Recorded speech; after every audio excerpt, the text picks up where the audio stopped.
Hi nerds, I got some new comics for you. This is mainly a little character known as Daredevil. So if you like Daredevil, stick along because there's... stick along? Stick around. Hiya nerds, I got some comics for you. So they're mainly from a little character named Daredevil. If you like Daredevil, stick around. There are some really fun Daredevil covers, but also some other stuff mixed in as well.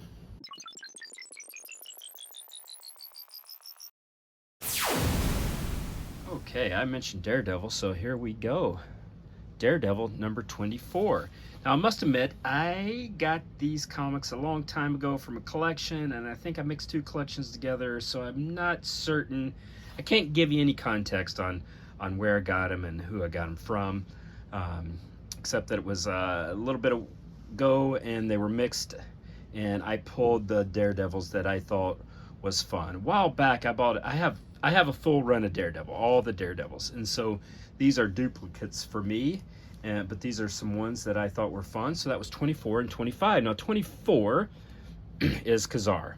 I've heard people say Kazar, which doesn't sound right in my head, because in the 80s I was reading Mark Gruenwald's awesome Marvel Handbook, and you know, like when you read these things and when you're a kid, you don't know how to say them. You just read them, and that sticks in your head, and that's your head canon for the rest of time. So I've always said Kazar, but I've heard people say Kazar, and I'm like, who is that? That sounds dumb. It's Kazar. So I sincerely hope we see Kazar at some point on Disney Plus, because to see the Savage Land would just be wild. I mean, come on, can we do superheroes and dinosaurs? That would be amazing. Daredevil number 25 is next. This is the Leapfrog, which if you watch the Disney Plus show She-Hulk, God bless you. You know, some people like it. I did not, let's just say. And but the Leapfrog did appear in that show. Here is Daredevil 31. I've always loved this one. Daredevil doing a tightrope walk across some buildings in New York City, in Hell's Kitchen. This is Daredevil number 38, great Doom cover. One right behind that, Daredevil number 39, deadlier than ever. And here is Daredevil 58. A lot of people, when they think about Daredevil, they only think of Frank Miller. You know, the grim, gritty, dark,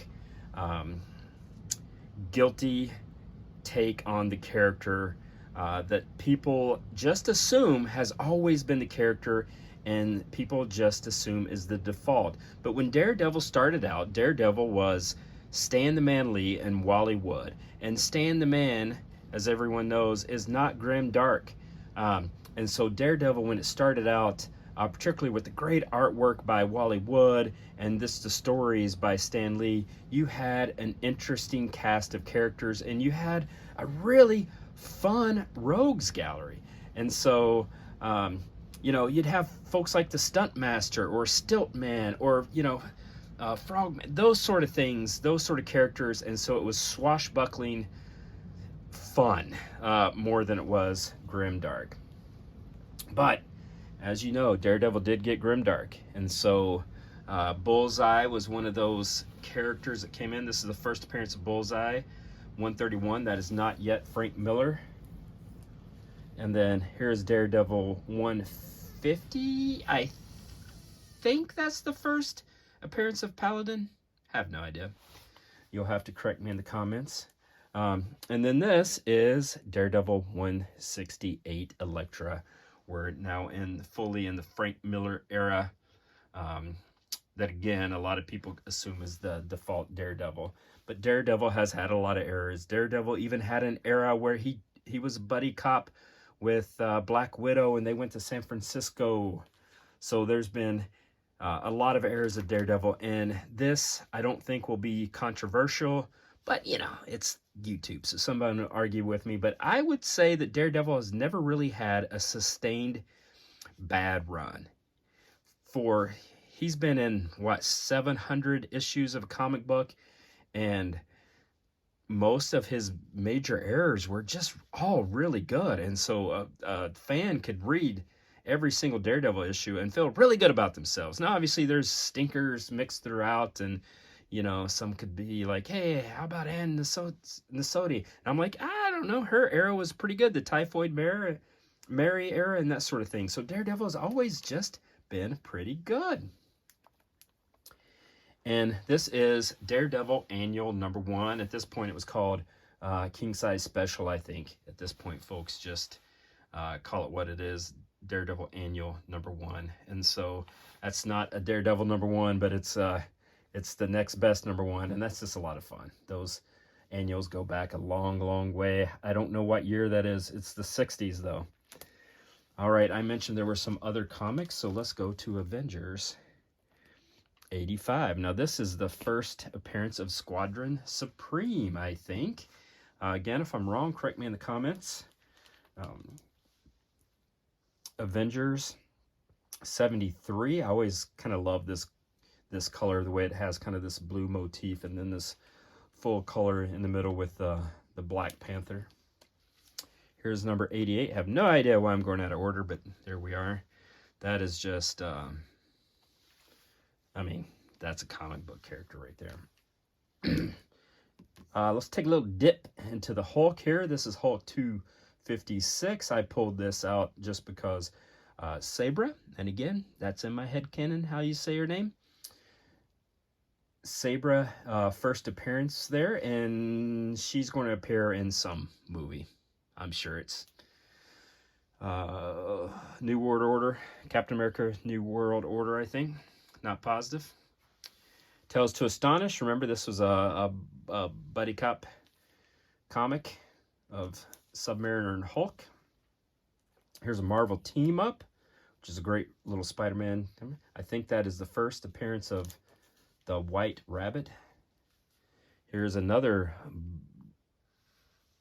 buddy cop title. This is Marvel 2-in-1, which was The Thing. This is not the first appearance of Spider-Man, but it is an early appearance of Spider-Woman. You can tell this has the original Marie Severin, who designed. Marie Severin is an amazing artist. Really overlooked too often. She was incredible, but she designed Spider-Woman, but designed her with a skull cap. Now, obviously, this was the early appearance, and then when Spider-Woman #1 came out, Carmen Infantino began the artwork, and he let her luscious hair flow out. But her first few appearances, maybe 3 or 4 appearances in comics, she had this skull cap. This is Marvel Superheroes Presents The Black Knight. So Marvel Superheroes #17. That's a fun comic. And then last but not least is Amazing Adventures #7. I have no idea if there's anything significant about this comic. I've just always liked it, so when I find it in collections, I pull it out. But I do not know if it is a key, a major appearance, or anything in particular happened. I just kind of love it. You know, I don't make thumbnails for my videos. I don't even like to edit. It's just one take because I got a life. I don't want to deal with YouTube because I don't care. But I am smart enough to know that, you know, when they create those thumbnails for you, you want the sweet comics to stand out because they're clickable.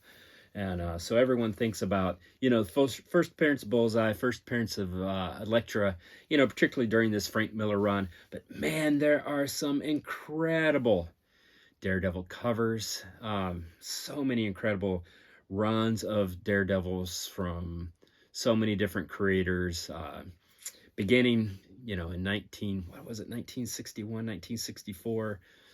Stan the Man Lee and Wally Wood, just a great team up crew. So a lot of covers. I hope you enjoyed them, and obviously, you know, if you love your Frank Miller Elektra run, that's great. We got a little bit of that as well. But I try to do this, you know, whenever I think to do it, frankly.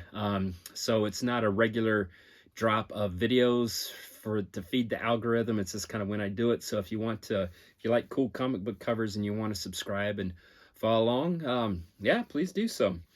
And I will see you soon. All right, you take care, nerds.